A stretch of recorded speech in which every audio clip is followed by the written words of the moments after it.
Hello and welcome back to another edition of Behind the Scoreboard podcast YouTube video as we continue our dive into the 2023 conference football previews for the upcoming season.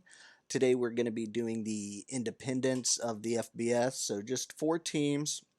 So just a tad different as there's not going to be a conference value pick on this uh, episode or a conference championship prediction, obviously, with them not being in a conference.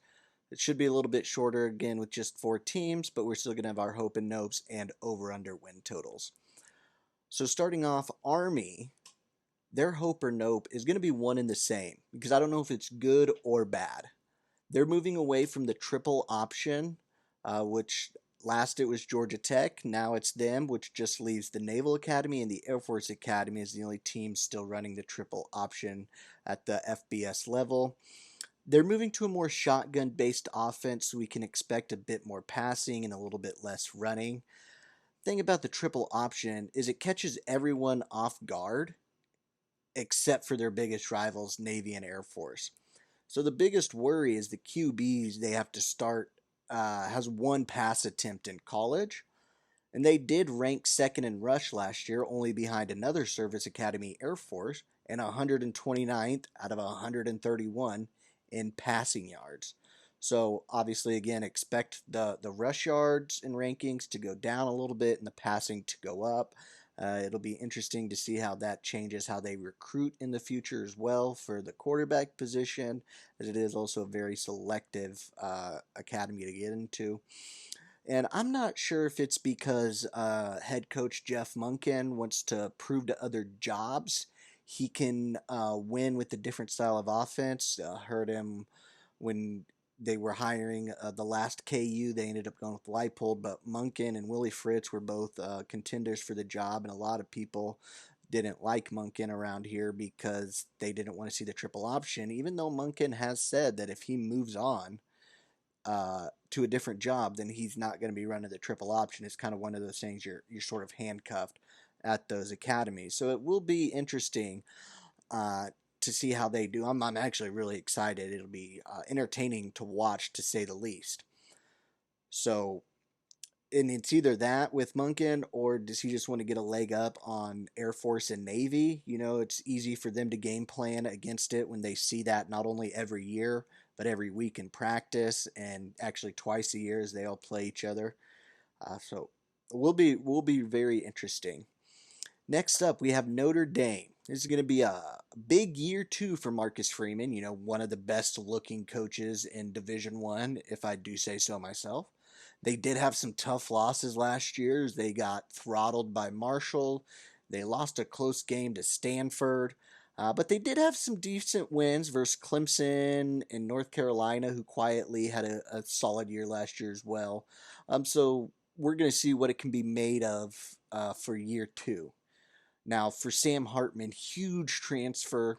He was the Wake Forest program record holder for career completions, yards, touchdowns, and it should provide a much needed volt to Notre Dame's offense that ranked 97th in passing last year.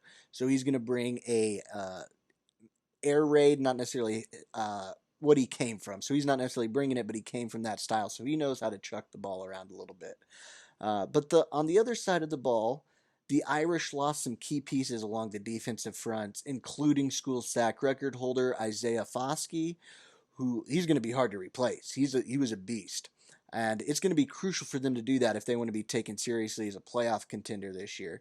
And overall, they were actually a respectable team on defense until they got to the red zone.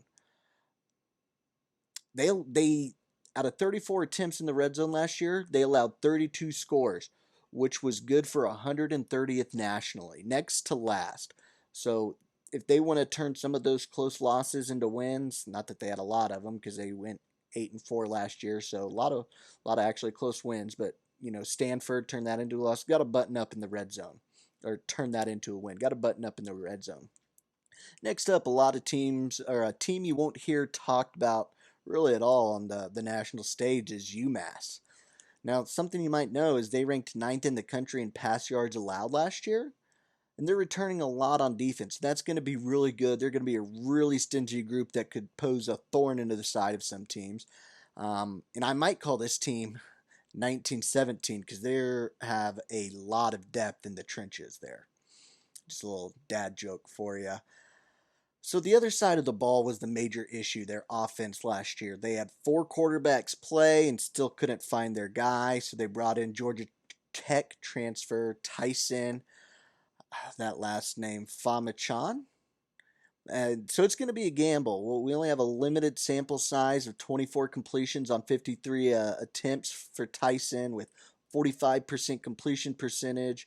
Now, did have 217 yards with one TD and four interceptions. So arm talent, it will be questionable, but a lot of the times he was getting in, he was only, throwing maybe five passes. He didn't have a large sample size of controlling and starting a whole game. But Tyson is a dual threat guy, as he was also compiled 206 yards rushing and three TDs on the ground with his legs. So a little bit of a ground threat there as well. So that's another good thing for them. UConn.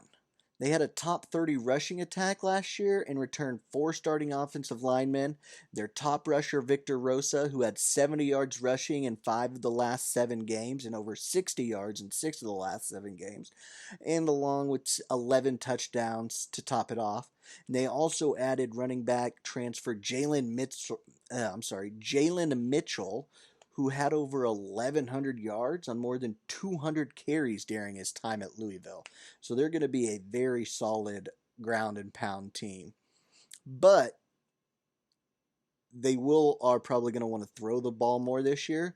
A little bit of a problem considering they lost their top wide receiver, Aaron Turner. He had as many yards and touchdowns combined as the next two returning guys, wide receiver Kevin Clarcius and tight end Justin Jolie.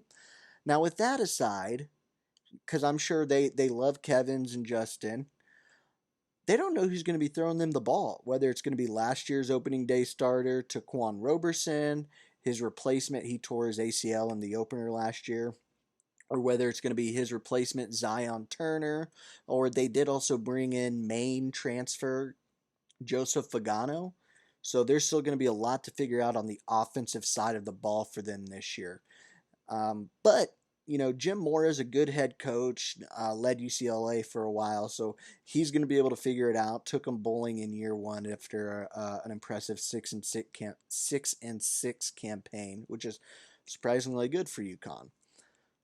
So that was the Hope or Nope segment for each team. Just a quick little breakdown, at least one good thing and one cause for concern for each team. So next up, we have our games to watch. We're going to be starting out in week 4, so jump ahead a couple weeks.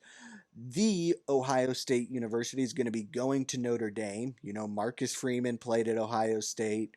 These are two teams that should be contenders, and they're going to draw a lot of eyeballs. This game will have massive CFP implications because if Ohio State loses, then they have to beat Michigan. They can't lose to Penn State.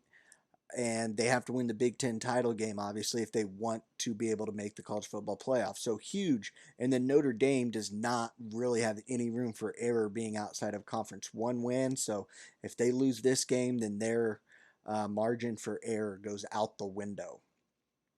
Week 5, Arkansas State at UMass. Now hear me out.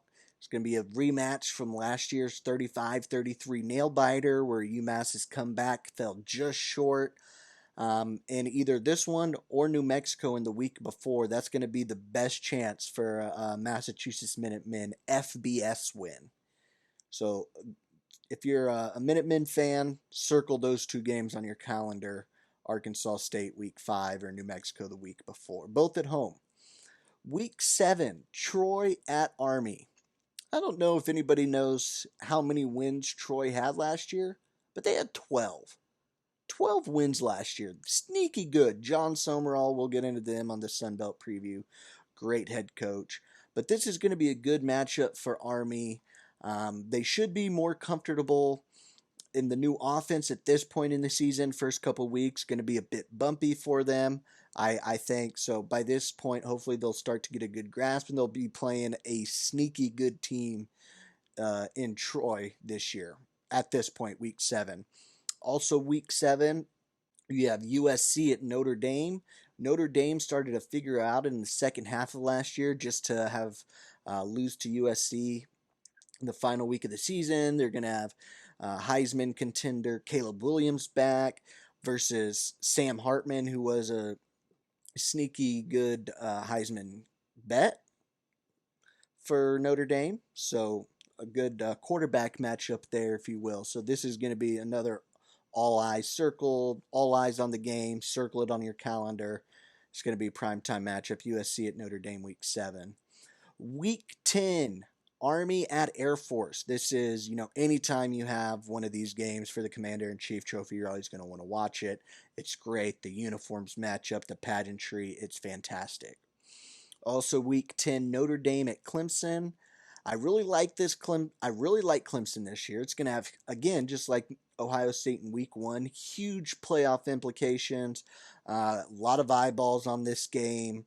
It's going to be fantastic. Jumping ahead, week 13, Wake Forest at Notre Dame. Wake Forest revenge game versus Sam Hartman. Notre Dame, Wake Forest is going to want to come out. Sam Hartman knows who he's playing against. The only reason I really put this game on here was because of Wake Forest and Sam Hartman there.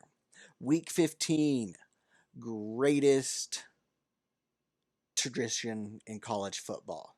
You have your Red River Shootout. You have the world's largest outdoor cocktail party. You have the game. Give me this, though. Give me Navy at Army. Rotating NFL stadiums. Best tradition in college football for the Commander-in-Chief's Trophy. I don't think Army's going to win it this year. I think Air Force is actually going to win it. So I think their game before would have bigger implications. But still, it's a standalone game, week 15. Best thing in college football. And don't think I forgot about UConn, but I will go back to week 1 for UConn's game. They get NC State at home. If you're going to pull an upset on somebody, week 1's the week to do it. They don't know what you got up your sleeve. They haven't seen any tape from this year on you. Dave Dorian, I think NC State is the better team, obviously, than UConn, but it's at home for UConn. I think it could be a sneaky good game for them this year. So week 1, NC State at UConn. Moving on, best bets.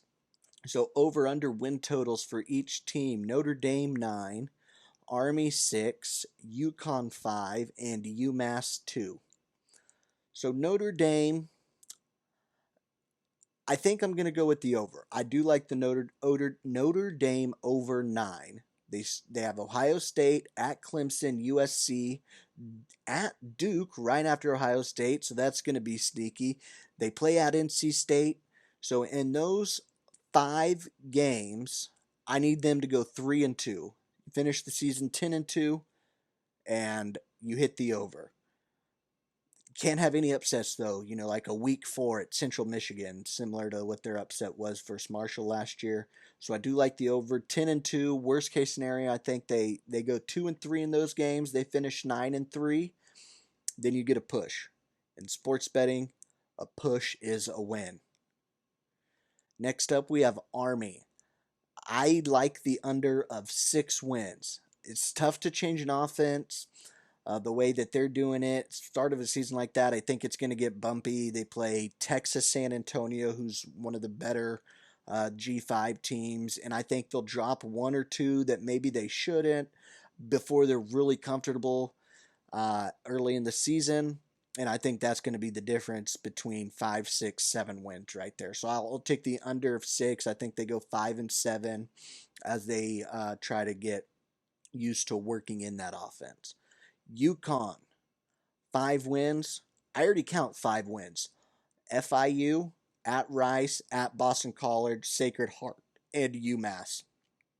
So all I need there from UConn is just pull off a win versus Georgia State, Duke, Duke sneaky good, Utah State, USF, or James Madison. You hit your over. So I like the over of UConn of 5.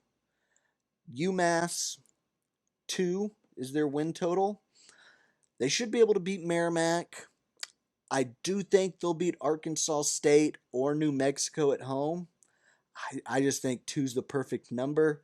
You give me a little bit of juice either way, I'm going to take it. But I'll just say go for the over because they get the push. It's a win. So